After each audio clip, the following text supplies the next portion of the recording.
स्वामी समर्थ असेल, गजानन महाराज असेल शेगावचे, साईबाबा असेल किंवा शंकर महाराज असतील, राहू आणि केतू या दोन ग्रहांनी हे आत्ताचं युग व्यापलेलं आहे. नॉलेज ऍक्सेस करणं खूप इझी झालेलं आहे. भक्ती योग म्हणजे काय, या युगामध्ये या जगामध्ये सगळ्यांना कसं सगळं फास्ट पाहिजे.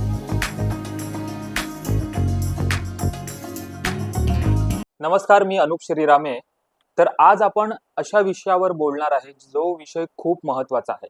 सध्याच्या या इंटरनेट जगामध्ये, युट्यूबमध्ये, सोशल मीडियामुळे काय होत आहे की कोणीही कधीही मंत्र जप असो किंवा साधना कुठूनही ऐकून बघून करतात.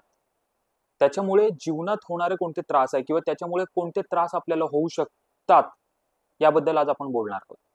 हो, म्हणजे तुम्ही बघा, आधी कसं होतं, गुरु शिष्य परंपरा चालायची. म्हणजे गुरु एखादी गोष्ट जर त्यांना शिकवायची असेल तर तो आपल्या शिष्याला दीक्षा द्यायचे. दीक्षा म्हणजे काय की जे काही त्यांनी शिकवलंय ती ऊर्जा त्याला सोपवायची. म्हणजे त्यांच्या देखरेखीखाली तो शिष्य तिथे योग साधना तंत्र मंत्र जप वगैरे करायचा. त्याच्यामुळे गुरु सोबत असल्यामुळे त्याच्या जीवनात आलेल्या अडचणींवर तो तिथेच गुरूंना विचारून त्या अडचणी नष्ट करायचा. पण आता काय झालेलं आहे, कलियुगामध्ये आपण म्हटलं तरी चालेल की काम कमी, प्राप्ती जास्त पाहिजे. डिझायर, इच्छा खूप आहेत सगळ्यांना. मला हे पाहिजे, मला ते पाहिजे, आणि सगळेजण एका ठिकाणी थांबत नाही. मला काय म्हणायचंय की आपल्या इच्छा कधीही मरत नाही. इच्छा प्राप्तीसाठी आता कसं झालंय, सगळं सोपं झालंय. आपल्याला पाहिजे ती माहिती कधीही कुठेही मिळते. म्हणजे युट्यूबवर असेल, सोशल मीडियावर आपल्याला काही करायचं असेल, कुठल्याही प्रकारची माहिती असेल आपल्याला मिळून जाते. त्याच्यामुळे नॉलेज ऍक्सेस करणं खूप इझी झालेलं आहे. माहिती मिळवणं खूपच सोपं झालेलं आहे. पण कधी कधी काय होतं, कोण किती चांगल्या प्रकारे सांगतोय, तो किती छान आहे, त्याचा खरंच त्याच्यावर अभ्यास आहे का, हे तिथं कळत नाही आपल्याला.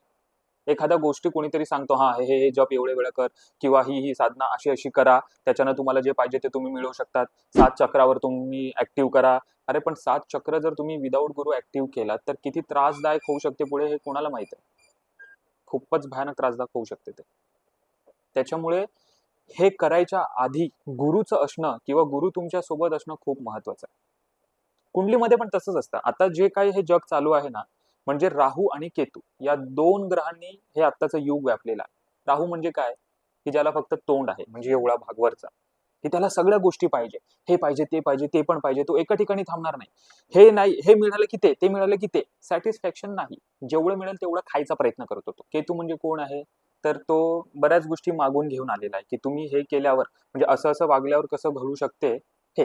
म्हणजे तो आहे एक आध्यात्मिक ग्रहच. तंत्र साधना, बरोबर. आता डोकं नाही आहे म्हणल्यावर तू विचार करत नाही. जो काही माया आहे, म्हणजे जे काही मटेरियलिस्टिक गोष्टी आहे, पैसा गाडी बंगला, हे नकोय त्याला. लोक मित्र परिवार नकोय. तो म्हणतो की तुम्ही याच्यापासून डिटॅच व्हा. तुम्ही स्वतःला वेळ द्या, तुम्ही अध्यात्मात उतरा, तुम्ही जे काही मागे चुका केल्या त्या दुरुस्त करा. पण या दोन्ही ग्रहांना गुरु नकोय. गुरु म्हणलं तर आली शिस्त, प्रामाणिकपणा, कामामध्ये कंटिन्युटी, हळूहळू प्रोग्रेस, आणि अडाल तिथे मार्ग. त्याच्यासाठी आता लोकांकडे वेळच नाहीये ना, कारण या युगामध्ये या जगामध्ये सगळ्यांना कसं सगळं फास्ट पाहिजे. त्याच्यामुळे आणि कलियुगात गुरुही चांगला मिळणंही अवघड आहे. त्याच्यामुळे कोण किती चांगला आहे हे आपल्याला कळतच नाही. म्हणून जे कोणी सोशल मीडियाचा युट्यूबवरून तंत्रमंत्र करत असाल तर त्यांनी आधी व्यवस्थितपणे त्याच्यावर अभ्यास करा, विचार करा. ज्यांना तुम्ही गुरु मानता, जे तुमचे आध्यात्मिक गुरु आहे, जे तुम्हाला सांगतात, त्यांच्याकडे जावा, त्यांचा सल्ला घ्या, तेव्हाच ह्या सगळ्या कृती करा. त्यांनी सांगितले एवढे 1000 वेळा जप कर, तप कर, ही साधना कर, हे करतं, हे डायरेक्टली करू नका. हे खूप घातक आहे. याचा जर थोडीशी जरी इथं चूक झाली तरी खूप म्हणजे शरीरात, मनात, विचारात मध्ये अशा प्रकारचे बदलाव येतात की ते नंतर सावरणं अवघड होतं. त्याच्यामुळे व्यवस्थितपणे गुरुच्या सानिध्यात या गोष्टी करा. पण तुम्ही म्हणाल की आता गुरु तर नाहीये, गुरु सापडत नाहीये, मग आता कसं केलं पाहिजे? तुम्ही भक्ती योग करून सुद्धा गुरु प्राप्ती करू शकता. भक्ती योग म्हणजे काय, तर स्वामी समर्थ असेल, गजानन महाराज असेल शेगावचे, साईबाबा असेल किंवा शंकर महाराज असतील, बरेच आपल्याकडे योगी लोक आहेत, गुरु आहेत. त्यांची भक्ती करा. त्यांची रोज नियमाने जरी तुम्ही भक्ती केला तरी बऱ्याच गोष्टी तुम्हाला मिळतील, आध्यात्मिक आणि भौतिक सुद्धा. तुम्ही त्यांची पूजा करा. हळूहळू तुमच्या आतमधला गुरु जागा होईल. तुम्हाला कळेल की अरे नाही, हे चुकीचं आहे, हे बरोबर आहे. तो बरोबर मदत करेल. नाही ना, एखाद्या दुसऱ्या व्यक्तीवर आपल्याला विश्वास ठेवायचा आहे, मग स्वतःवर विश्वास ठेवा. मग स्वतःवर विश्वास ठेवण्यासाठी तुम्हाला जे खरे योगी गुरु जेवढे आपले म्हणजे ज्ञानी पुरुष होऊन गेले त्यांची सेवा करा, त्यांची भक्ती करा. ती इंट्युशनची पॉवर म्हणजे तुम्हाला तुमचे हळूहळू ऊर्जा अशा प्रकारे काम करेल की तुम्हालाच कळेल की काय योग्य आहे काय अयोग्य आहे. त्याच्यामुळे ह्या गोष्टी असा झटक्यात करू नका. हळूहळू आपल्या गुरुच्या सानिध्यात करा. गुरु नसेल तर एखाद्या चांगल्या गुरुची भक्ती करा तुम्ही. घरी जे काही देव वगैरे असतील किंवा ज्या तुमच्या घरी जी कुठली गुरुसेवा वगैरे असेल त्यांची सेवा चालू करा. नित्यनियमाने भक्ती केल्याने तो हळूहळू तुम्हाला मदत करेल, तुम्हाला योग्य वेळी मार्ग दाखवेल आणि हळूहळू तुम्हीच तुमच्या जीवनाचा गुरु होऊन तुम्हाला सगळं कळून तुम्ही हा आयुष्य व्यवस्थितपणे जगाल.